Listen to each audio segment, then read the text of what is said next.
കാന്തമല ചരിത്രത്തിൻ്റെ വീഡിയോയിൽ ഞാനൊരു പബ്ലിഷറിനെ പറഞ്ഞിട്ടുണ്ടായിരുന്നു, നമ്മൾ മറ്റൊരു വീഡിയോയിൽ ചെയ്യാമെന്ന്. അവരെക്കുറിച്ച് പറയാനാണ് വന്നിരിക്കുന്നത്. ഇറ യൂണിവേഴ്സ്. ഡിസ്നി യൂണിവേഴ്സ് എന്നോ അല്ലെങ്കിൽ മാർവൽ യൂണിവേഴ്സ് എന്നൊക്കെ നമ്മൾ മൂവീസിൻ്റെ കാര്യത്തിൽ കേട്ടിട്ടുണ്ടായിരിക്കും. അതുപോലെ മലയാള സാഹിത്യത്തിലെ ഒരു യൂണിവേഴ്സൽ സ്റ്റോറി അല്ലെങ്കിൽ വ്യത്യസ്ത തരത്തിലുള്ള സ്റ്റോറികളെ നമുക്ക് പരിചയപ്പെടുത്താൻ വേണ്ടിയിട്ട് വന്നിട്ടുള്ള പുതിയൊരു ചിന്താ രീതിയാണ് ഈ ഒരു ഇറ യൂണിവേഴ്സ് എന്ന് പറയുന്നത്. അവരുടെ ഇപ്പം കംപ്ലീറ്റ് ആയിട്ട് പബ്ലിഷ് ചെയ്തിട്ടുള്ള 6 ബുക്സ് ഉണ്ട്. 6 ഞാൻ കംപ്ലീറ്റ് വായിച്ചു. അതിനുശേഷമാണ് ഇനിയെങ്കിലും അവരെക്കുറിച്ചൊന്ന് വീഡിയോ ചെയ്തില്ലെങ്കിൽ ശരിയാവില്ല എന്ന് വിചാരിച്ച്.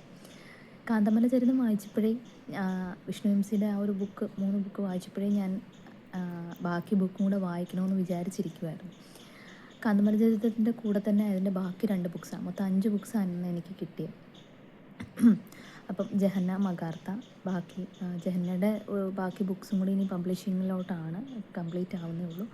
കൂടാതെ ഒരു ബുക്ക് കൂടെ റീസെൻ്റ്ലി മേടിച്ചു, സ്കാവഞ്ചേഴ്സ് ഓഫ് ഒഡീസി, അതായത് ഒഡീസിയിലെ അഭയാർത്ഥികൾ എന്ന് പറഞ്ഞിട്ടുള്ള ഒരു ബുക്ക് കൂടെ.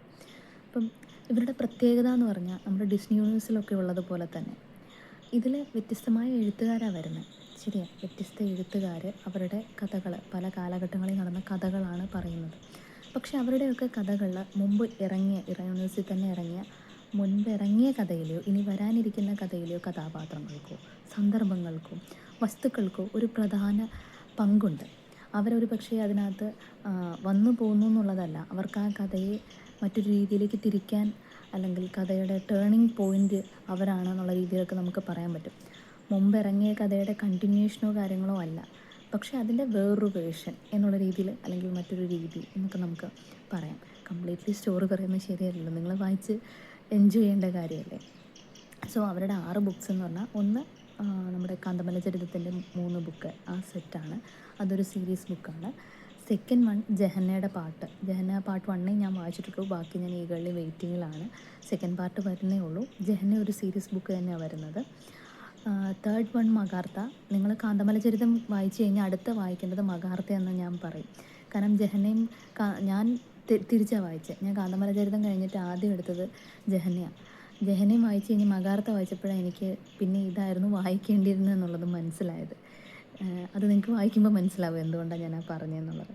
പിന്നെ ഒഡീസിയിലെ അഭയാർത്ഥി, അത് നിങ്ങൾ പിന്നെ വായിച്ചാലും മതി. അത് ആഫ്റ്റർ എന്നുള്ളൊരു പഴയ കാലത്തെക്കുറിച്ചിട്ടാണ് ഈ ബാക്കി ബുക്കുകൾ പറയുന്നത്. ഇത് ഭാവിയെക്കുറിച്ച് പറയുന്നതാണ്. ഒഡീസി എന്ന് പറയുന്നത് ഫ്യൂച്ചറാണ്.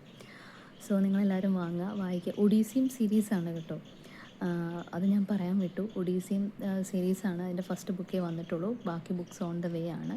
എത്ര ബുക്സ് കാണുമെന്ന് എനിക്കറിയില്ല. ഫസ്റ്റ് ബുക്കാണത്, പാർട്ട് നമ്പർ 1 ആണുള്ളത്. ജഹന്നയും സീരീസാണ്. മഗാർത്ത മാത്രമാണ് ഒരു സിംഗിൾ ബുക്ക് ഇവരുടെ ഇതുവരെ വന്നിട്ടുള്ളതിൽ എൻ്റെ അറിവ് വെച്ചിട്ട്. ഇനിയും ബാക്കി ബുക്സ് വരാനിരിക്കുന്നേ ഉള്ളൂ. സോ നിങ്ങളെല്ലാവരും വാങ്ങുക. അവരുടെ കയ്യിൽ നിന്ന് തന്നെ അവർ എനിക്ക് തോന്നുന്നു ഡിസ്കൗണ്ടിൽ നിങ്ങൾക്ക് തരും. എനിക്ക് ഒഡീസി അയച്ചു തന്നത് അവരാണ്. ഒഡീസിൻ്റെ കൂടെ എനിക്ക് ജഹന്നയുടെ സെക്കൻഡ് പാർട്ടിൻ്റെ സമ്മറി കൂടി അവർ അയച്ചു തന്നിട്ടുണ്ടായിരുന്നു. സോ അത് വായിച്ചു. So happy to read that also. അപ്പോൾ എല്ലാവരും വാങ്ങുക, വായിക്കുക. Happy reading.